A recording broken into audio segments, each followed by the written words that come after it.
If you want to go hiking in Acadia National Park and you're trying to figure out what the best trails in Acadia National Park are, then you're in the right place. In today's episode, we're going to look at my top picks for the 10 best hikes in Acadia National Park. Hi, I'm James Ian, and I've written numerous guides and published several itineraries for Acadia National Park. By sharing my top picks, I'm going to help you choose the best trails for your own vacation. You'll know exactly what to expect, so you can easily curate your own hiking list. You'll have peace of mind that you won't accidentally miss an epic hike that you would have loved, and you also won't bite off more than you can chew. If you're watching this on YouTube, like and subscribe right now. If you're watching or listening somewhere else, follow my podcast to get the episodes as they come out. Acadia is famous for its iron rung hikes, where iron rungs are literally embedded into the side of the cliff or the rock face, and then you climb up them. If that sounds amazing, then there are definitely hikes for you. If that sounds terrifying, then the good news is that there are easier ways to get to many of the same summits that the iron rung hikes go to, so you can see the same views without activating your fear of heights. Be sure to stay to the end, where I'll be sharing my favorite hike in Acadia, and it's a doozy. Let's get started. Welcome to National Parks Collecting with James Ian, the National Park expert. He is here to help you have the best national parks trips ever. Get tips, discover hidden gems, and learn all you need to know. This is your path to collecting national parks experiences, memories, and maybe even a stamp or two. What are the best hikes in Acadia National Park? Remember to stay to the end, and I'll be sharing my number one hike in the park. You won't want to miss it. What's one of my favorite hikes in Acadia National Park? One of my favorite hikes in Acadia is Acadia Mountain. Acadia Mountain is not the highest mountain in Acadia National Park, but this is one of the most beautiful trails in the park, with views that will literally take your breath away. This is one of the absolute must-do hikes in Acadia National Park. You can either start along the St. Sauveur Mountain Trail and then turn left heading north at the Acadia Mountain Trail Junction, or you can hike along the roadside trail and then turn right at the Man o' War Dirt Road until you get to the intersection with the Acadia Mountain Trail. Then you're on the main trail. The trail passes through spruce fir forest before coming to a large granite ledge. This section is steep and requires some rock scrambling. The trail then continues through the forest to the summit. There are wonderful views of Psalms Sound and the surrounding islands, but you continue on and you'll get to a second viewpoint that's even better. After the summit, the trail descends, then re-enters through the woods. After crossing the lovely Man o' War Brook, there's a short spur trail on the left to a viewpoint where you can see the brook actually flow into Psalms Sound over the Man o' War Brook waterfall.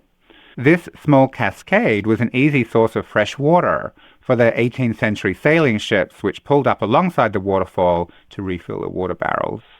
To complete the loop of the hike, take the Man o' War truck road, which is closed to vehicles, back to the parking area. When you finish the hike, I highly recommend taking the Echo Lake Ledges Trail down to Echo Lake for a swim.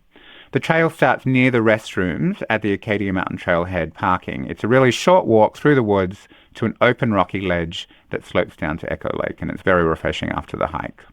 The total distance, it's a 2.6 mile round trip hike. Takes about 2 hours. It is rated as strenuous, and the elevation gain is about 581 feet. The trailhead is across the street from the Acadia Mountain parking area, which is about 2 miles north of Southwest Harbour on Route 102. What's an easy hike in Acadia National Park? An easy hike that the whole family can do is the Ship Harbour Trail. It's a figure-8 loop through beautiful forest scenery to the shore, and where there are plenty of tide pools to explore. The trail follows an old gravel road and is mostly flat with minimal rocks or roots. After a short distance, you'll come to a fork. This is the start of the figure-8. If you take the right fork, either direction is fine, but if you take the right, the trail soon gets to the shore and follows it around a small inlet. It loops through some woods, then turns around back to the shore and follows this until returning back through some more woods to the original trail. There is a small parking lot at the trailhead However, the trailhead is not serviced by the Island Explorer shuttle, so get there early to get a parking spot. Trail's a short distance from the Bass Harbour Head Lighthouse, so if you can visit there just before or after hiking this trail, it makes a nice combination. There are vault toilets at the trailhead, but these are not wheelchair accessible. The total distance for the loop is 1.4 miles. It takes about 30 to 60 minutes, depending on how fast you go. It's rated as easy. The elevation change is only 65 feet. And it has its own trailhead, the Ship Harbour Trailhead, which is off Main 10A, down the road from the Seawall Camping Ground and the Wonderland Trail. What's another top hike in Acadia National Park? One of the best hikes in Acadia is the Beachcroft Path or the Precipice Trail. This is an example where two different trails both go to the top of Champlain Mountain, climbing over 1,000 feet in about 0.9 miles. The Precipice Trail is the most difficult trail in Acadia National Park because a big chunk of it is up a sheer cliff using iron rungs that are inserted into the cliffside, which gives the hike its name, the Precipice. So it's more like climbing a ladder with some very exposed 100-foot drop-offs. Not good if you're afraid of heights, but if you're not, it's extremely exciting. With numerous iron rungs, ladders, handrails, wooden bridges, steep drop-offs, narrow ledges, it's actually described by the National Park Service as a non-technical climb rather than a hiking trail. So that gives you a sense of the verticality of it. It's definitely not for people with a fear of heights. But you can also get to the top of Champlain Mountain via a different path, which is the Beachcroft Path. Much less intense. And this alternate route is actually sometimes your only option because the Precipice Trail is sometimes closed if there are nesting peregrine falcons just off the trail, which they are for part of the year. Once you've climbed up, don't go down the same way. You can either take the North Ridge Trail or the Orange and Black Path, which are also alternates up to the top of the mountain. Some insider tips: do not attempt this hike if you have children under 12, if you're afraid of heights, or if it's wet when it's very dangerous. The trail, as I mentioned, is usually closed between mid-March and mid-August for the peregrine falcon's nesting. The parking lot is on the Park Loop Road, about 2 miles after the Sur de Mont entrance.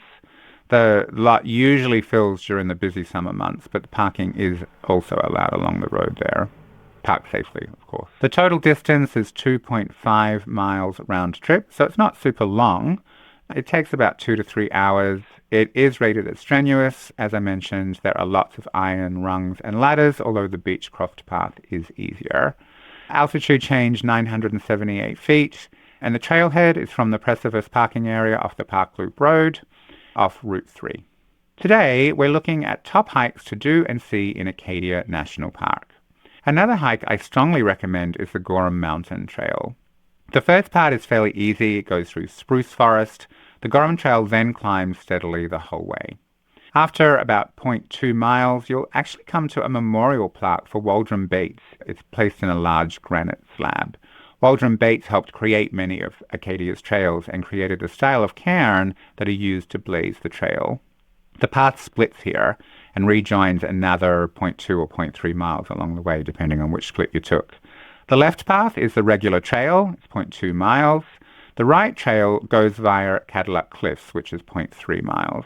This option goes along the side of the cliffs and involves some scrambling and even hiking through a very small tunnel in the granite. Once the path rejoins, it's another 0.4 miles until you get to what seems like the top, but it's actually a false summit. There are great views of Otter Cove, Otter Cliffs, Baker Island, and the Cranberry Islands. But then follow the blue trail markers and cairns to the nearby actual summit where you can see Sand Beach and Thunder Hole. There are restrooms at the trailhead, and when you're ready, you can return the way you came, or you can follow the trail north to Sand Beach. Then it's an easy walk back to the Gorham Mountain Trail along the Ocean Path. Or you can actually continue on to the Beehive, which is another trail if you like. The total distance is also not that long. It's 1.8 miles round trip. Takes about 1 to 2 hours. It's rated as moderate. The elevation change is 525 feet, And the trailhead is the Gorham Mountain parking area, which is off the Park Loop Road, about half a mile past Thunder Hole. What's a fun hike to do in Acadia National Park? One of the easiest trails in Acadia is the Jordan Pond Loop Trail. It's one of the easiest, but also one of my favorite. You can hike around the pond in either a clockwise or a counterclockwise direction. I'll talk about both. If you're hiking counterclockwise, after about 0.9 mile, you'll come to a small wooden footbridge over a feeder stream. Then continue along Jordan Pond, crossing another footbridge and passing a couple of side trails that go up to the summit of South Bubble. The path goes over a rock slide area before turning into an elevated wooden boardwalk. The planks can be a little wobbly in places, and it's narrow, so you may need to wait for people to come from the opposite direction to pass this section. There are a few platforms that allow for passing, but not that many. The last quarter of a mile of the trail is a well-manicured gravel path. Now, if you do this hike in a clockwise direction, after a quarter of a mile, you'll get to the narrow raised boardwalk made from planks that can be a bit wobbly. Remember, there are some places to pass, but not that many, so you might have to wait for people coming from the opposite direction here. After the boardwalk, the trail passes over the rock falls, where the trail is uneven. After the rock falls, you'll pass a trail that goes up to the summit of South Bubble, and then the rest of the trail is easy. You'll pass another trail up to South Bubble, cross a couple of wooden footbridges, and eventually you'll loop back to the Jordan Pond house. Although you can walk the Jordan Pond path in either direction, the west side of the loop is part rocky path and part wonky, narrow wooden boardwalk that can cause traffic jams. So it's not as easy as the eastern side. If you don't want to hike the full loop, then I recommend walking counterclockwise until you get to a path of rocks that take you over the water. There are great views here. If you want to try the full loop, I recommend going clockwise because the first half, the west side of the pond, is harder, can get more crowded, so I think it's just best to do it first. Because the Jordan Pond path has had uneven footing, stepping stones, and a small bridge, the trail is not accessible. It is one of the most popular Acadia trails, so I recommend going early to beat the crowds. The section on the west side over the boardwalk, as I mentioned, can create a bottleneck, particularly later in the day. You'll also have a better chance of getting a parking space if you're not taking the free Island Explorer shuttle. The total distance is not super short, it's just flat. It's 3.3 miles for the full loop, which can take 1 to 3 hours. It's rated as easy, but there are a couple of rocky sections. The elevation change is minimal, just 42 feet. And the trailhead is at the Jordan Pond house. What's another top trail to hike in Acadia National Park? A great hike in Acadia National Park is the South Bubble Trail. There are in fact several routes up to the summit of South Bubble Mountain. Most of them start at the Jordan Pond house and the first part of the Jordan Pond path if you're hiking in the counterclockwise direction. So if you do this, take the path to the right and follow the signs for the summit. The sections to the summit is just 0.3 miles, but it's steep and rocky and involves some rock scrambling and a couple of iron rungs. At the top of the rock scramble, there are stairs built into the path. The rest of the trail to the summit is easier. At the summit, there are wonderful views over the Jordan Pond. Then look for the marker towards Bubble Rock, another highlight, which is located down a short spur trail. Bubble Rock is a large boulder perched precariously on the edge of the mountain. And then you can complete the loop, continue along the main path. There's an optional short side hike that takes you to North Bubble. This adds an extra 0.9 of a mile to the total hike. And then it's just another 0.2 miles from the North Bubble Junction down to Jordan Pond, but it is another steep down rock scramble. The description above is hiking the loop in the counterclockwise direction. You can do it in reverse. It's totally possible. The Bubbles Trail does include some semi-technical rock scrambling. If you have reasonable mobility, you should be fine. But there is an alternative, which is the Bubbles Divide Trail that goes to the summit without the rock scramble. The total distance is 1.5 miles from the Jordan Pond path. You can add in the Jordan Pond path for a total of a 4.2 mile loop if you're doing the full loop around the pond as well. It takes 60 to 90 minutes just for the trail up to South Bubble. Of course, if you're doing the Jordan Pond path loop, then you would add that time in as well. It's rated as moderate. The elevation change is 492 feet, and the trailhead is from the Jordan Pond house. What's an awesome trail to hike in Acadia National Park? I A really nice trail that I recommend is the Great Head Trail. It's not as well known as some of the others, but it's a really nice trail. This is one of the best trails to do if you want to get away from the worst of the crowds and enjoy some stunning ocean views at the same time. The trail begins at the north end of Sand Beach, and it begins with a steep climb up pink granite steps and some rock scrambling. When you get to the top, there are some beautiful views looking back over Sand Beach and the Beehive. Keep an eye out for the ruins of a 1915 tea house near the top. In the early 1900s, the Satterley family built a stone tower that included a tea room and an observatory here. There's also a plaque dedicated to David Phillips McKinney, who died on the spot in 1969. The trail levels out and continues around the edge of the headland with dramatic views along the coastline and the ocean. At the easternmost point of the trail is the high point of Great Head, where the tall cliffs offer amazing views over the ocean below. The trail then turns away from the shore and descends through the forest. At a cedar post that marks a junction at the trail, you can take a shorter loop, which is 1.3 miles, back to Sand Beach, or you can choose a longer loop, which is 1.9 miles, along the rugged coastline before looping back to Sand Beach. The distance, as I mentioned, is 1.9 miles round trip, or there's the 1.3 mile shorter version. Takes about 2 hours. It's rated as moderate. The elevation change is 301 feet, and the trailhead is the northern end of Sand Beach. What's an easy trail in Acadia National Park? One of the easiest trails is the Ocean Path Trail. It's also one of the best. The Ocean Path, it's an easy, mostly flat trail that runs along the coastline, providing stunning views of the ocean and Acadia's pink granite rocks along the way. It's one of the best hikes in Acadia for ocean views. The trail is lined with beautiful pitch pine trees much of the way. You'll often see lobster boats in the area bringing up traps or sailboats in the harbour. There are several short side trails that lead down to the shore that are worth exploring along the way. It's a long trail, but you don't need to hike all of it, of course. From Sand Beach to Thunder Hole, the trail is a mix of concrete and packed gravel sections as it rises gradually up a small hill. There's a panoramic view across the entire Ocean Path coastline from the top.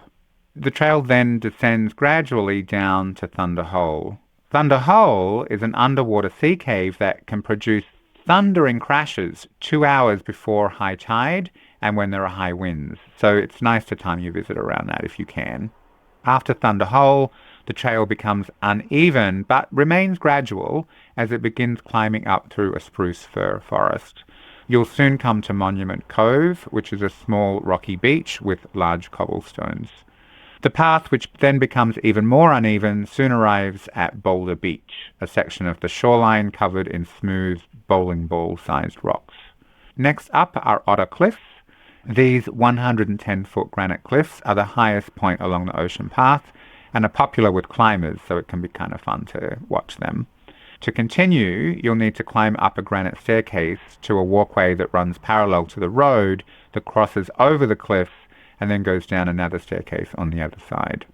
Past Otter Cliff, the trail starts heading west to Otter Point, a great spot for relaxing on the rocks and exploring the tide pools. If you continue on for a couple of hundred more feet, the trail ends at Otter Cove, where there's a small staircase and a stunning view over the Otter Cove Causeway with Cadillac and Door Mountain in the background. The first section to Thunder Hole is accessible. While you can return the way you came, you can also hail the next island shuttle so that you only have to hike the path one way if you want. The total distance, if you go out and back, is 4.4 miles. So if you only do it one way and hike the entire path, it's 2.2 miles. The accessible section from Sand Beach to Thunder Hole is 0.7 miles.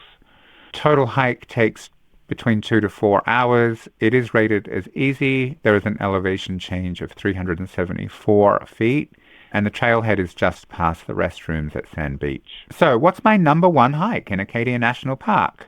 So far, we've seen 9 amazing hikes. There's just one more left. Stay to the end to hear my absolute favorite hike in Acadia. But before we do, you may be thinking, these all sound amazing, but how can I coordinate all of these hikes into one itinerary that makes sense for me and my family? The hikes have different difficulty levels. They're in different parts of the national park. They have different highlights. This is actually one of the main things that I took into account when I created my Acadia National Park itineraries. In addition to all of these things, timing is key. You need to coordinate getting a parking spot or with a shuttle schedule. You also want to cater to everyone in your group, which can be tricky with so much variation in the hikes. So I created super detailed 1, 2, 3, and 4-day itineraries for Acadia. They include different doing alternate hikes to the same views where that's possible, or alternatives for the same area of the park for people who want to do these hikes, and also for non-hikers who want easier options.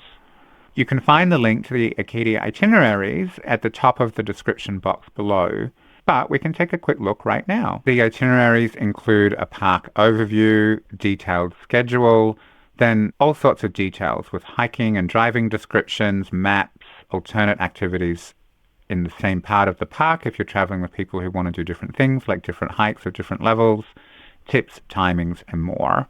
What's included in each of the 1, 2, 3, and 4-day itineraries.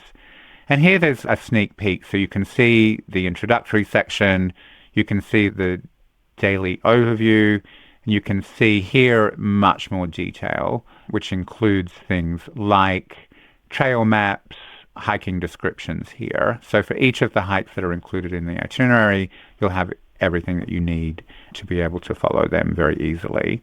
With one of the itineraries, you'll know exactly what to do and when and how to connect them all in a way that makes the most sense so that you're in the right place at the right time. Without this itinerary, people often find themselves struggling how to coordinate their time to be in the right place at the right time and see and do all the things that they want to in the time that they have. The itineraries just help take away the overwhelm and give you all the information that you need in one spot so that you don't need to worry about missing out on a highlight of the park or stress about how to put everything you want into a schedule that makes the most sense. Just follow the link in the show notes below the video. Now, as promised, what's my number 1 hike in Acadia National Park? My favorite hike and the most famous hike in Acadia National Park is the Beehive Trail, but there's also the alternative Bowl Trail. The full length of the Beehive is 1.6 miles round trip, so it's not super long. It only takes 1 to 2 hours, but the Beehive Trail is rated as strenuous. The Bowl Trail is an easier option that's rated as moderate. The elevation change is 520 feet, and the trail starts at the Sand Beach parking area. The first 0.2 miles is the Bowl Trail, and then the trail splits.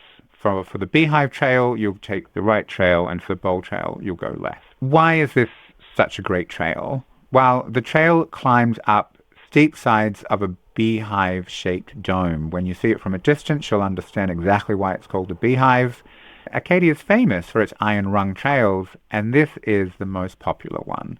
It's challenging, it's not too crazy, most people can do it, but it's definitely going to put you out of your comfort zone, particularly if you have a fear of heights. So it's thrilling, it's exciting to do, and the views from the top are amazing. Over the surrounding ocean, islands, the mountains, the views are incredible. If you don't want to do the iron rungs, you can always take the Bowl Trail up and you'll get exactly the same views. You will need to have good mobility. You'll either need to not have a fear of heights or be able to control your fears, because while the trail is relatively short, it does involve scrambling, climbing up iron rungs and ladders on vertical cliffs with no rails. And some of the sections have really narrow ledges that you need to walk along that have steep drop-offs on one side. There's even a short section where you walk across iron bars instead of solid ground, kind of like a horizontal ladder over a gap. After you get to the top, there's another 200 feet or so to the summit. Stop, enjoy the sensational views over Sand Beach, Mount Desert Island, and the main coastline. To return, you'll actually continue along the trail, which goes down the Bowl Trail. The Bowl is a small scenic lake, so you don't go down the iron rungs. It's a one-way path. And then it's a fairly easy trail down the Bowl Trail. There's no iron rungs. If vertical climbing, steep drop-offs, narrow ledges is not up your alley, then take the Bowl Trail up after the first 0.2 miles, go left. and it takes you up the back of the mountain. It's still rated as moderate, but it's much easier and a lot less scary than the Beehive Trail. You do the hike in a counterclockwise direction so that you hike up the rungs and not down. It's very dangerous if people are trying to come down while everybody else is going up. Parking at the Beehive Trail is very limited, so either get there very early or take the free Island Explorer shuttle and get off at the Sand Beach stop. If you want help planning your trip, check the links in the description box below. There's a bunch of planning and booking resources that can help you plan and book your trip. And keep watching videos to get even more help so that you can have the best national park vacation ever. And if you want to get notified about the next episode, subscribe and click below.